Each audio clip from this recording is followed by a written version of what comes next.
이낙연 전 총리 얘기를 할 수밖에 없습니다. 김문수 후보 지지를 전격적으로 선언을 했습니다. 문재인 정부의 첫 총리였습니다. 이낙연 전 총리. 괴물 독재 국가 막아야 한다. 그리고 공동정부까지 하겠다.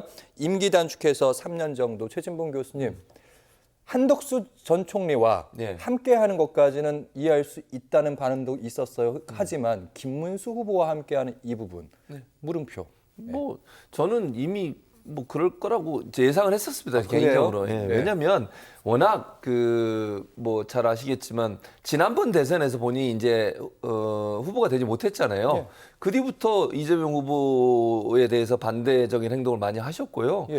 그리고 뭐 당시 기억하시기지 모르겠지만 이낙연 후보를 지지했던 사람들이 있었어요. 그 당시에 본인의 측근도 한 분 있었고요. 이분들이 전부 다 국민의힘 가서 윤석열 후보를 지지를 했었습니다. 그러니까 그때부터 이미 뭐 저는 징조가 있었다. 예, 그렇게 보여지고요. 그리고 계속 이재명 후보를 공격하고 비판하고 그런 모습을 보여왔죠. 그렇기 때문에 그리고 지금은 이제 민주당 아예 탈당의 세밀인가요? 거기로 이제 갔잖아요. 그렇게 했기 때문에 저는 뭐 저분이 저런 행동을 하는 게 특이하거나 아니면 뭐 충격적인 이런 생각은 전혀 하지 않고요. 지금 저분을 따르고 함께 하시는 분들이 대부분 이재명 후보에 대해서 비판적 입장을 갖고 있어요. 그러니까 이재명 후보를 싫어하는 거죠, 한마디로 얘기하면. 그래서 저는 같다고 생각하고 이제 가서 아마 그 개헌을 매개로 해서 아마 김문수 후보 측과 얘기를 하고 있는 것 같은데 뭐 그게 잘 될지는 좀 지켜봐야 된다고 생각하고 실제로 이낙연 전 총리가 저런 행동을 해서 여시제라고 하는 곳이 이제 문재인 정부 때 청와대나 그 내각에 있던 분들의 모임이에요. 그러니까 친문 그룹이죠. 여기서 원래 상임 고문 자리에 있었는데 거기서 제명을 시켰고요. 그리고 김대중 재단이라고 있습니다. 그 김대중 전 대통령의 정신을 기리는 재단인데 거기에 상임 고문을 역시 하고 있었는데 지금 사진에 나오고 있는 전병헌 전 의원도 마찬가지 두 사람을 또 제명을 했습니다. 그만큼 이분하고 두 분을 제명을 시켰고요. 저 자리 지금 기자회견하는 자리, 지금 지지 선언하는 자리인 거잖아요. 두 분이 이제 방금 나왔던 게 김재원 비서실장 그리고 전병헌 전 의원 대표인 것 같아요. 새누리민주당의. 그런 것 같습니다. 그래서 저 두 분을 김대중 재단에서 오늘 제명하기로 결정을 했습니다. 이해가 안 가는 게 최진봉 아무래도 이제 계속해서 민주당의 지지층에서 지지를 받았었고 새누리민주당도 민주당과 궤를 같이 하는 부분이 있는 건데 최진봉 교수님, 내가 갑자기 정치 진로를 바꿨어요. 근데 나를 지지했던 사람들은 그걸 원하지 않아요. 근데 후보가 바뀌었어요. 그러면 지지층에 반발이 있는 거잖아요. 그럼에도 갔어요. 이걸 어떻게 이해해야 됩니까? 이해가 안 되는 거죠. 단순한 이재명 후보에 대한 반감? 설명이 안 돼서요.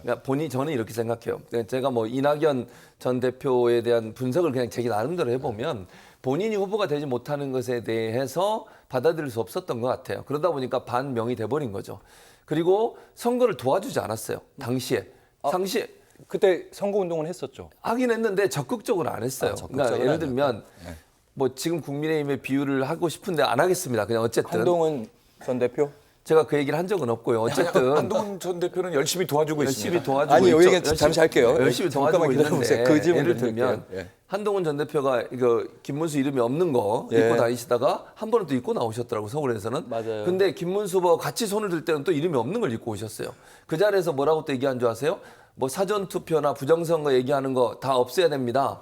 내란에 대해서 또 사과해야 됩니다. 이 얘기했어요. 맞아요. 면전에 대고. 김문수 후보는 거기서 정확하게 얘기 안 하고 있잖아요. 근데 사전투표에 대해서 문제 있다는 지적을 그 앞에서 직접 했다니까요. 그게 도움이 되는지 잘 모르겠고요. 민주주의 국가고 민주정당이죠. 제가 얘기하고 나서 마무리하겠습니다. 어쨌든 그게 실제적으로 도움이 되는지 잘 모르겠어요. 그러니까 한동훈 대표 입장에서는 전 대표 입장에서는 아직도 김문수 후보가 그 부분을 명확히 끊어내지 못하는 부분을 명확하게 지적을 했기 때문에 뭐 도움을 주는 모습을 취해야 되죠. 왜냐하면 본인은 지금 당권을 도전해야 되는 상황이라고 저는 보거든요. 대선이 끝나고 나면. 그런 상황이라고 하면 배신자 프레임에 갇히면 안 되는 거니까 그건 해야 되는 문제지만 그렇다고 해서 정말 김문수 후보의 생각과 정책을 다 동의하느냐? 저는 아니라고 봅니다. 알겠습니다. 방금 손학규 시당위원장께서 말씀을 잠깐 하셨는데 손범규 시당위원장께서 잠깐 말씀하신 최근에 이제 손학규 지지 선언하고 같이 하고 그랬습니다. 있죠. 그리고 여기 이낙연 전 국무총리까지 함께 했고요. 근데 이렇게 외부에서는 오셨는데 한동훈 전 대표 얘기를 안 할 수가 없는 게 사실은 가장 문제가 윤상현 의원이 상임위원장으로 왔잖아요.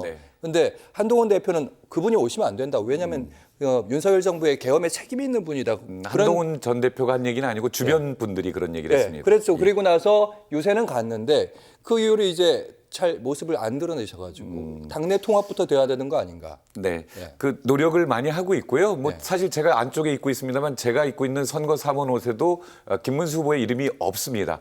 처음에 이제 다 아시는 것처럼 국민의힘이 분란이 있었고 잘못했고 거기에 대한 반성을 하는 과정에서 선거 준비가 조금 늦었고요. 그런 부분들 사과드립니다. 그러나 어쨌든 저는 한동훈 전 대표가 지금 열심히 같이 선거 운동 아마 뭐 지금도 하고 있을 거라고 생각하고요. 그런 부분을 높게 평가하고 이낙연 고문에 대한 그런 평가는 주변 분들이 사실은 주변 사람들이 이재명 후보에 대해서 정말 잘 아는 거 아닙니까? 그런데 나는 김문수보다 이재명이 더 싫어. 이런 논리잖아요. 저는 충분히 그러실 수 있다고 봐요.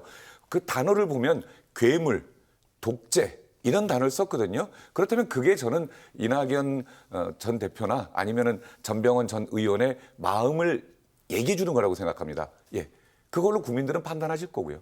알겠습니다. 오늘 있었던 다양한 정치 시사 현안 그리고 내일부터 사전 투표가 시작된다는 점까지 알려드렸습니다.